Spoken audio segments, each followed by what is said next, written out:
you understand? Hey everybody, I'm Tony Jones, and welcome to the Tony Jones Show. It's not enough. People are willing to take the risk. It's just sort of a herd mentality, a lemming-like mentality. If you don't go with the flow, you're anti-American and therefore a suspect.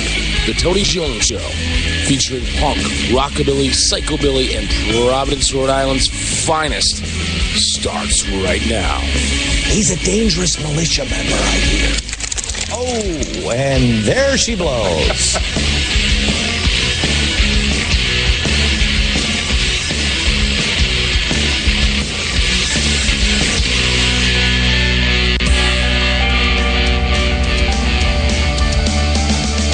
Day by day they slumber in the fog, and when shadows fall, stones turn into gargoyles.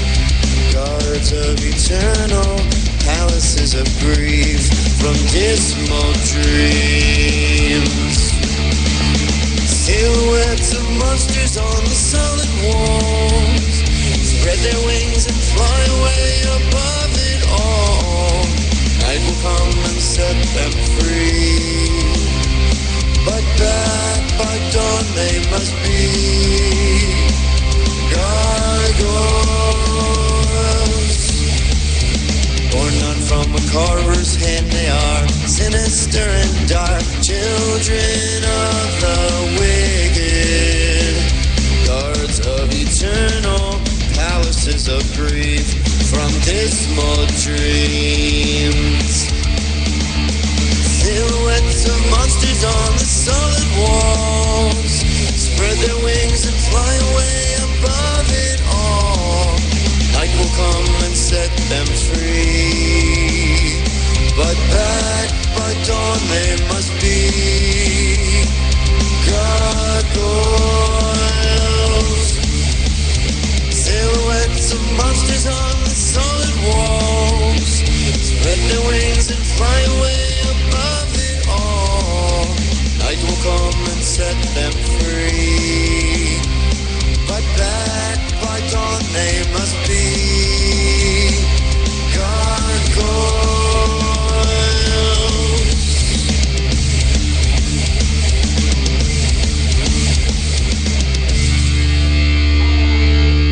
Friends, the time for mediocrity and broadcasting is over. My name is Tony Jones, and you are tuned in to the Tony Jones Show, your destination for talk and rock, online at TonyJones.org. I'm on Facebook. It's facebook.com/Tony Jones Show. On the almighty Twitter at Tony Jones in RI. Great to be back here with you, off for a few weeks, eating my way through Rhode Island. Now, I don't want to steal too much from my friends over at MyNightOut Radio. However, I managed to eat my way through the Washington County Fair, which, of course, if you are familiar with fair cuisine, it was the utmost healthiest cuisine possible. And then last week, I felt like a cheater, because you guys know that I am a tried and true fan of the famous Narragansett beer. However, last Sunday, which is why we weren't here in studio, I was at the Newport Storm Luau enjoying some Newport Storm beers. And if you don't know, and again, I don't want to talk too much about hospitality. We have other fine folks around here that do that. But Newport Storm also owns Thomas II rum. And, a lot of you who listen to this on a regular basis know I'm a big fan of the tiki type stuff. So I threw on the cheesiest Hawaiian shirt I could find, and I went on down to the Newport Storm Luau. And now you guys all know that I am probably behind Andre the Giant in being one of the world's foremost executive drunks. And even I thought that there was a heavy pour on the booze there. In fact, it was one of those situations where you bought the tokens to get the drinks, one of those type deals. I actually managed to buy too many tokens for the mixed drinks because they were that strong. And, of course, with me, there's always kind of a community nonprofit aspect. The Newport Storm Luau, which I had never been to before. This was the 17th annual Newport Storm Luau. and it's all to benefit the historic Fort Adams Trust. So it was a great day, and those guys did a great job, and I can't believe I've never been to this event before, and I will be at this event next year. They had a full lineup of local music. Seven Hats Parade was there. Public Alley was there. They had fire dancers, and it was all in this historic setting. So it was great, and that's something we're going to look to supporting in the future. Of course, I'd be remiss if I didn't mention, before we get to our guests, our own big show coming up. It's going to be the Rhode Island Free Radio anniversary party. Now, I got to give DJ Psycho Eddie credit on this one because I'm absolutely swamped. So I said down here, hey, Eddie, would you like to take the lead on the anniversary party? And in fact, that's what he did. It's all booked up. It's going to be a great night. It's going to be a great weekend, in fact. So I hope you guys can all come down to that. Of course, go to rifreeradio.org, MyNightOutRI.com to get all your information. I hope you can come down and party with us. And it's we're going to have our own Chuckles the Clown emceeing. He will not be doing his act. He will be emceeing. We're going to have local music all night. 13 Folds will be there. We're going to have vendors, of course. Back to my pals at Narragansett. Those guys always step up for me. Narragansett Beer sponsoring the night. So maybe, just maybe, we'll have a little drinky poo together. That's going to be happening in just a few weeks' time. Labor Day weekend, the Saturday of Labor Day. Firehouse 13 in Providence. I hope you can all make it out to that. And I would be remiss again if I didn't mention we kicked off with, he's one of my favorites. He's Michael Graves, the new album, Night of Sam Hain, Gargoyles, the track we kicked things off with. Let's get to our in-studio guest, because we've been talking about here on the show. There's so much great stuff going on, and we were just off the air talking about fanboys. I feel like I'm a Rhode Island fanboy when I'm talking about all the great stuff that's going on. There is this stretch between now and the end of the year where there's just all kind of great stuff going on. And so we're going to be talking here on the show to musicians. We're going to be talking to filmmakers. We're going to be talking to artists and graphic novelists. And this is my first time ever having, we've had some authors on. This is my first time ever having graphic novelists on the show. And these are two folks that I run into probably at every single freaking convention. You guys are almost as busy as I am. You guys are like at every convention. Frankie Washington's here, JL Metcalf. Thank you guys.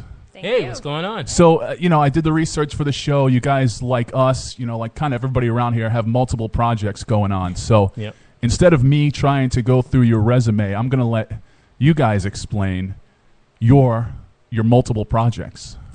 Okay. Well, JL? Oh, you thanks. Yeah, wow. There you go. Oh, you're right such on. a gentleman. So I'm an author, and Frankie he's done the covers of 2 of my books. I have 3 books out right now.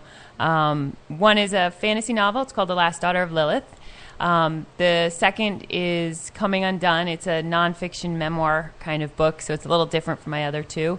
And then my most recent book that just came out about a month ago is Menagerie of the Weird, and it's a collection of short stories, and it's horror stories, sci-fi, and they're all set in Rhode Island. Because I'm a Rhode Island girl.